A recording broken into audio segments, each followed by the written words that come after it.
Do you believe that some people are destined to meet? That there are forces working to bring them together no matter what the circumstances? Well, our next story is about just such a meeting. It came to us from the book Small Miracles of Love and Friendship by Etta Halberstrom and Judith Leventhal. And it certainly lives up to its title. It's a story filled with love, friendship, and a powerful sense of fate.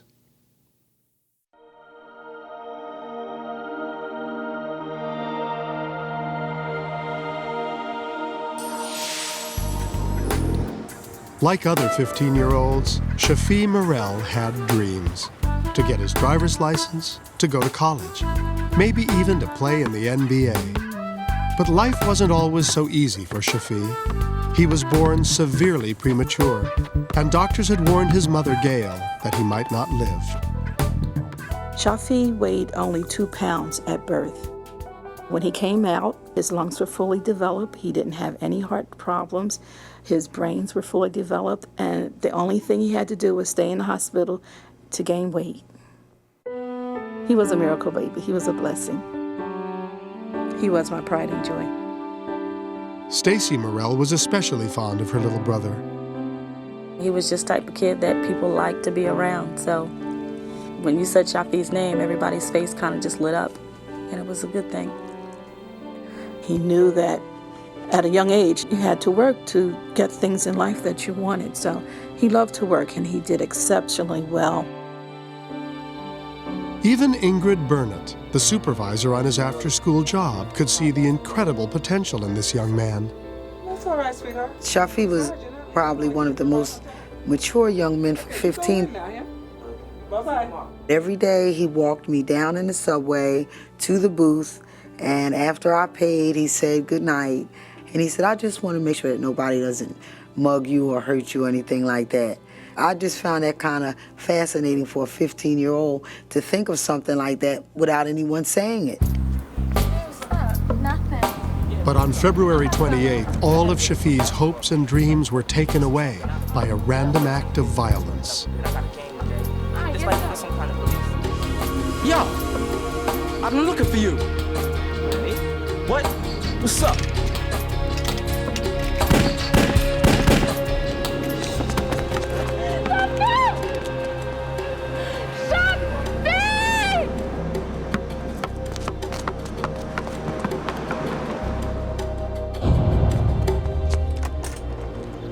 Shafie's mother was just returning home when she received the terrifying news. What is it? Miss Gail! What? Miss Gail! What? I couldn't believe it. I hadn't even taken off my coat. And it was a young lady who had lived across the street at the time. And she said, Miss Gail, come. They shot Shafie. They shot Shafie.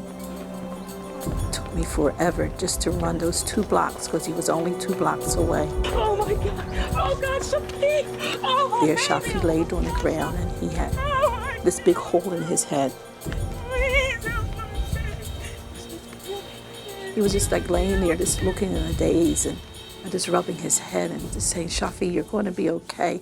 Just stay with us just a little bit. You're going to be okay. The dying boy was rushed to Children's Hospital. His sister Stacy frantically made her way there as soon as she heard about the shooting. he's going to be right. I go over to the bed and I look at him and I know that he's gone. He's going to wake up. He's going to wake up. He's going to be fine. And so my mother says, he's going to be okay. He's going to be fine. I didn't have the heart to tell her that he's not okay. It was just horrible just sitting there, just watching him and not being able to do anything for him at all. He's going to be okay. All I knew is I wanted Shafie just to live. Just to live. I just didn't want him to die. When the doctors came into the room and said that there was nothing else left for them to do to bring Shafie back, a sense of relief came for me because I didn't know how much longer I could go on pretending like he was coming back. At the same time, my entire world crashed. There was nothing left to do but to remove Shafie from life support. And you're gonna be okay. There were nurses who came to us and asked us about organ and tissue donation. I kind of went off and said, why? No, I didn't want to donate his organs and things like that. But then something just came over me. It was for Shafie to give back because he was a miracle baby. That miracle was given to me by God. So it was my turn to give that miracle back so that somebody else can have a miracle in their life. After we said yes to tissue and organ donation, the doctors came back into the room and they told us it was time to say our final goodbyes. Are you ready?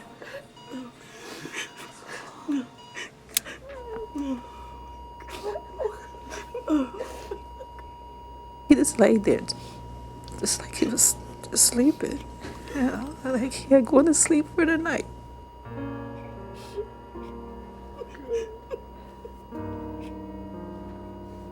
That was so hard to say goodbye to him. So hard to say goodbye to him. Across town at Temple University Hospital, another tragedy had been unfolding. Larry Montgomery, a 39-year-old dentist and father of 3, was on the brink of death from a genetic heart disease. Doing good. Are you helping out your mom? Yeah. His wife, Sherry, tried to keep up a brave front, but her own heart was filled with fear. Inside my mind, I constantly had thoughts of losing Larry and having to deal with helping the children to live through that. Larry's only hope was a heart transplant. It's gonna get better. And looking at Larry being so sick, I knew that he couldn't last much longer. But weeks would go by with no hearts available. At long last, a heart unexpectedly became available late one night. Yes, Larry. I got a heart. I was quite surprised. When I called my wife, she thought I was joking because of my sense of humor, but I said, no. Oh my God. You need to get down here right away. Let's join hands and say a prayer, shall we? When we said goodbye, we all held hands and we said a prayer for the donor family and the donor. Amen. We wanted to offer a prayer of thanks for the generosity of that donor family who had to make a decision to donate those organs at probably the worst moment of their lives. See you in a few hours, okay? See you soon. All right. They wheeled him into the operating room and I was left there just crying. Because it was a sudden realization that maybe I wouldn't see him again. But the transplant surgery was successful. And after a few weeks recuperating, Larry returned home, and it was there that he began to wonder who had given him back his life. Initially, I didn't have thoughts about where the heart came from until my brother, who's a doctor, had found out that the heart was a 15-year-old heart, and it came from Children's Hospital.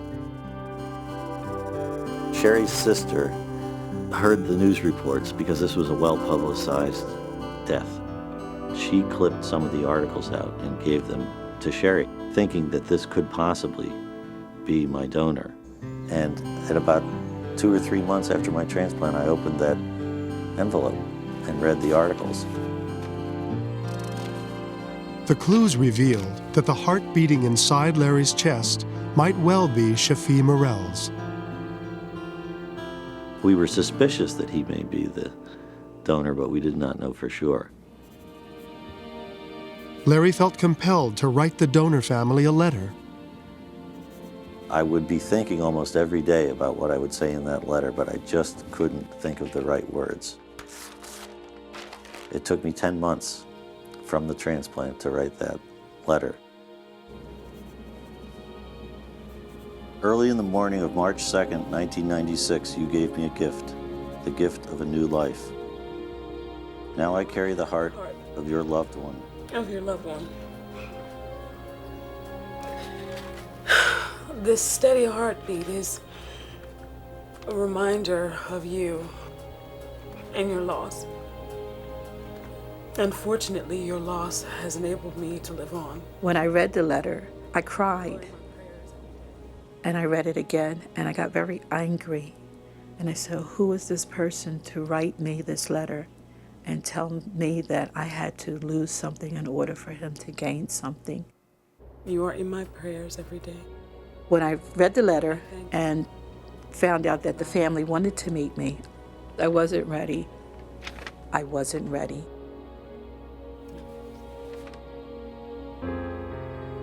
Gail's refusal to meet Larry left him sad and depressed. But a miraculous set of events would soon bring him closer to the boy who'd saved his life. The emotional conclusion when It's a Miracle continues.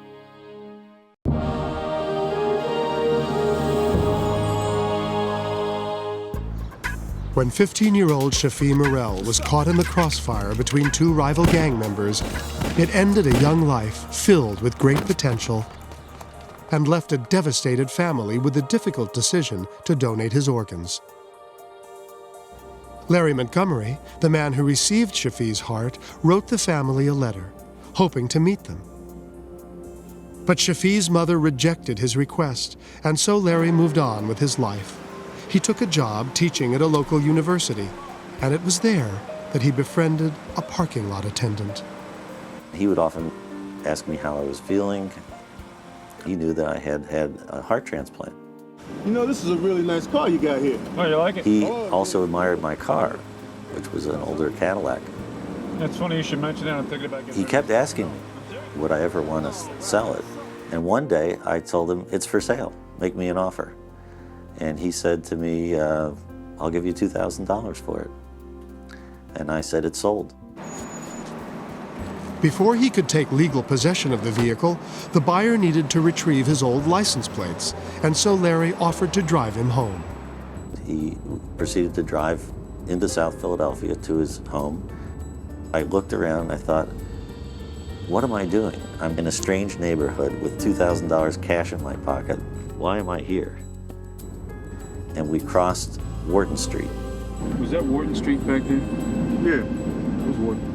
Larry suddenly remembered Wharton Street from the newspaper articles he'd read. The guy that gave me my heart. I happened to mention to him, I think my donor lived on this street. And he said, what was his name? And I said, Shafie Morel. Shafie? You know him? Yeah, I do. Yeah. Come on. My wife was a supervisor. Are you serious? And I had goosebumps. It was a very strange experience. And he said, would you do me a favor? My wife worked very closely with him and was very close to this boy. Would you go to that phone right there and call her at work and tell her what you told me? Yeah, I'm the gentleman selling your husband his car. Uh-huh. Yeah, listen, I am a transplant recipient. I believe that I have Shafie Morel's heart. I was just so amazed. Hello? And I felt as though I wanted to reach through the phone because it felt like a part of Shafie maybe was on the other end of this phone. Looking at his picture right now. And I wanted to tell him that he had the heart of a very good person. Yes, thank you. Then I asked him, had he ever met Shafie's parents? And he said, no, he hadn't. And I said to him, I think they may want to meet you. Thanks to Ingrid and the remarkable coincidence, the identity of Larry's heart donor was finally confirmed, and the Morels finally felt the time was right to meet the Montgomerys. Oh, thank you so much. Can I feel Shafie's heart? Oh, sure. When I touched Larry's heart, I said, you have a good, strong heart here. We just both smiled at each other. Like it was meant to be. Oh, this is my wife, Sherry. It's a pleasure. So I was satisfied. I was happy. I was happy. Yeah. I was happy. When I first saw Larry standing there, I saw my brother standing there. He is tall like Shafie. He's very sweet and kind like Shafie was. He knows how to say the right thing at the right moment, just like Shafie would. So it's absolutely amazing to me how closely Larry and Shafie are matched. I know that Shafie's heart found a wonderful home. I know that Shafie's heart is being very well taken care of. I know that Shafie's heart is going to be around for a long time. This is one of the medals I won. This is a bronze medal that I won at the U.S. Transplant Games in Florida. And I think we were destined to meet. And I think the sale of this car was just what pushed us on. That is just an incredible shirt. I do think that it was a miracle that all this occurred. That I was able to meet this family and thank them in person. I call Larry and his family my second family. Picture of Shafie. We keep this in our family room. It was a match made in heaven.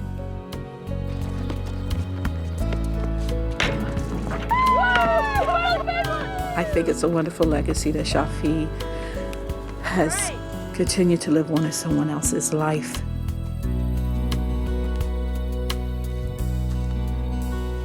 It was possible to turn a tragedy into a miracle.